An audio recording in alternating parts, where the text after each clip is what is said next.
Tom the snitch actually comes back. Okay. It seems like he's still dead, but he does come back in a way and talks to Jade while he's in the bar trying to figure out the symbol. But considering he physically interacts with the glass bottle, it's still up for debate if he's actually dead or if this is something else talking to Jade.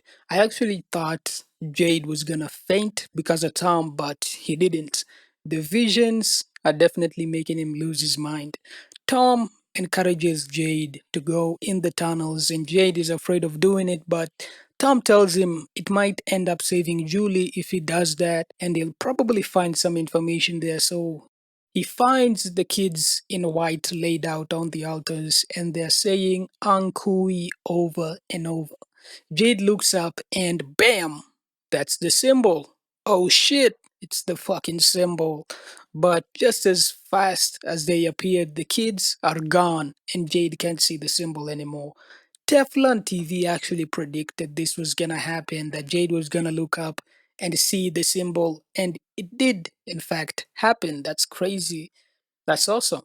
Lots of people obviously talked about the idea that the symbol was actually just somebody looking up at something, like maybe somebody in a well or something like that. And yeah, it is. It's actually the kids looking at the tree. We did get that. That was in fact answered. So yes, that's good. On the way to the dungeon, Sarah says something really interesting. She tells us that she doesn't think that the boy in white is actually a little boy, and I've definitely gotten the vibe that he's some sort of entity as well before, cause he does seem to be quite powerful. Sarah starts hearing the music box, but we can't see it on screen because the dungeon isn't there. And then Sarah starts having a massive reaction to the music box, but she tells us that there's some sort of evil being laughing at Boyd because Boyd set it free and that it wants to hurt them and make them suffer. She specifically says that it's the thing that burned Kenny's arm.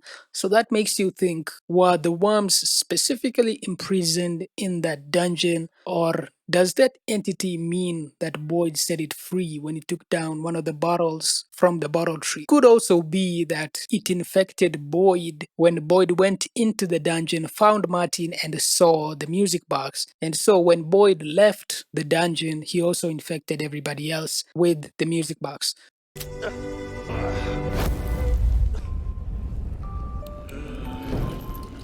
He lights the torch at the ruins. He gets transported back to the actual dungeon. He finds Julie, Marielle, and Randall chained up the same way the old man was chained up in the first episode. Abby shows up and tries to persuade him not to break the music box, but to me, it's obvious that was the jellyfish trying to manipulate him. I've talked about this before, but whenever you see Abby in any of these visions, whatever they are. I don't really know what to call them, but whenever you see something like that talking about Abby, it's obviously the entity trying to manipulate Boyd because he knows that Abby is Boyd's weakness. But Boyd, he's way too stubborn for the entity. He's too stubborn for the entity. Sure, it's possible that that was the real Abby, but I just don't buy it. Whenever it tries to manipulate Boyd, it can't help itself. It always brings up Abby. It always does that. Breaking the music box ends up saving everybody who got trapped by the cicadas. When Victor takes Tabitha to the bottle tree, he tells us that he found his mother's body at the bottle tree. So, more than likely, she never made it to the lighthouse. But he also says that he doesn't know who put the bottles on the tree to begin with. So, it wasn't him, which it's good. It's really good. That's really good because it's mysterious. Tabitha goes through the tree and gets to the lighthouse. She hears kids' voices telling her Anghkooey, the same thing the kids in white were saying in the forest. So she keeps climbing up. At the top of the lighthouse, you can actually see snow, and the terrain looks completely different. There's cliffs and hills all over the place. It's a completely different view than from when you're in the town. The boy in white shows up after we didn't see him the entire season and says, "This is the only way," and pushes her off of the lighthouse. He wakes up in a hospital after being found by a bunch of hikers unconscious out in the woods.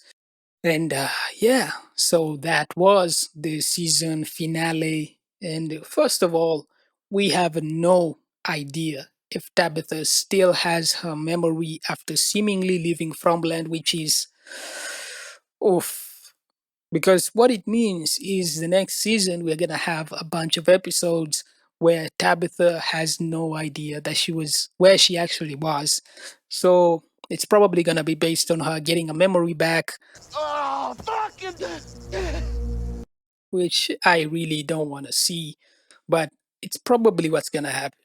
I have no idea how Boyd is gonna survive all those shotgun pellets being lodged in his body, not to mention the chances of infection.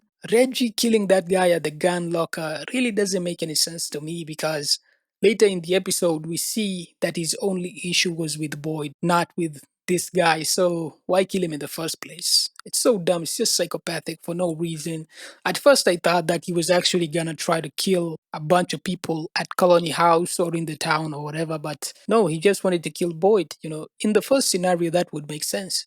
It would make sense why he killed this guy, but he just kills him for no reason. Uh, that's too bad. Too bad for him. I think his name is Matthias or something. I don't know. Don't care about him. Finally got to see what the symbol was, which is very good, and we also got to see the inside of the lighthouse after all this time. Oh, I'm so fucking happy, which is incredible to know. It's obvious that Tom was an entity of some kind, but is clearly the opposite of the one who was pretending to be Abby, because Tom wanted Jade to find the answers, but the other entity always prevents people from looking for them. It's also worth noting that since we know that the boy in white isn't afraid of manipulating people, it could be the reason why Tom was saying that Jade might help Julie by going to the underground tunnels, but the music box wasn't actually there. It's because he just wanted them to find the answers. And coincidentally, it seems that the boy in white set up the lighthouse trap in the first place for that same reason. It could be that there's dozens of entities, or the boy in white and Tom are one entity and the Abby entity is a different one. The boy in white told Tabitha that it's the only way. That emphasizes to me that he wants them to find the answers no matter what, so that's probably why he's manipulating them. But Father Katri also said he had a voice telling him to come to Fromland before he got there. So I'm guessing that's how Tabitha is gonna come back. Probably the boy in white is gonna talk to her and tell her to come back and tell her to go down a specific road, and then she's gonna end up back in Fromland. But that's only if she actually got out, because this was a mediocre final episode for a second season of a show.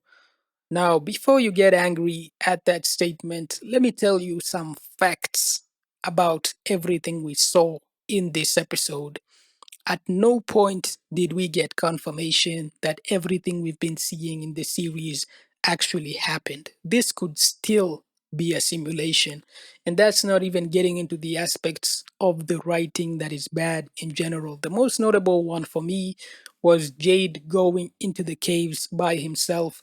That is a horrible idea. If Jade got killed in the tunnels, no one would have any idea what happened to him. That means that people who eventually go into the caves won't be aware that they can also get killed somehow, even if they go in the caves during the daytime. Then the scene when Boyd realizes something because of Jade, but he doesn't share the information he has with Jade, that really pissed me off. The other one, of course, was Tabitha going to the tower without telling Ethan goodbye in case she doesn't come back. Realistically, if you had to go to a dangerous place for some reason, you would tell your kids that you loved them, which she did not do. Oh man, I want you to understand the ending with the Tabitha waking up at a hospital is not confirmation that any of this was real. It could simply be that she is now in the next level of the simulation. It could easily be that when you die or when you reach the lighthouse, there's a sort of cutscene that triggers, and then you get knocked off the lighthouse, then you wake up in the next level, you know?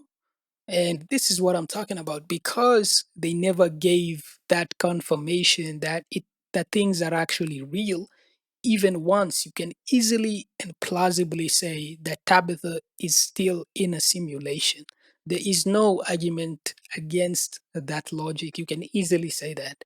You can even say that the entire thing was Tabitha's dream after she got robbed and knocked out in the forest by some thief when she was going on a hike or whatever. I don't know.